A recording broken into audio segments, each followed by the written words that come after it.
אני חושבת שהלמידה בקבוצה קטנה הייתה מאוד משמעותית, כי א', נהיינו כמו משפחה קטנה, נהיינו חברות, היה לנו נעים לבוא ולשבת אחת עם השנייה, וכל הקורס, זאת אומרת, כל הזמן היה מקום לכולם, לשאלות של כולם, וללוות את כל אחת באופן צמוד, כאילו תמיד קיבלנו מענה מהיר, הכל היה מאוד מאוד אישי, שזה היה מדהים בעיניי.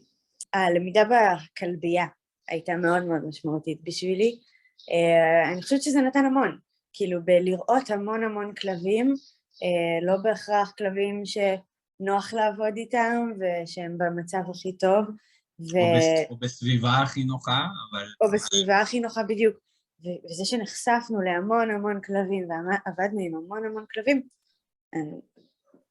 לא עשיתי קורס אחר, אבל אני בטוחה שזה נתן המון. זה היה מאוד משמעותי. שמאצלך יוצאים, אני מאמינה, מטפלים יותר טובים. זאת אומרת, יותר יכולים לראות ולהבין מצבים, וכאילו, ברמת האבחון אני מרגישה שמאוד כאילו למדנו הרבה והתעסקנו בזה הרבה, שזה נראה לי מאוד משמעותי.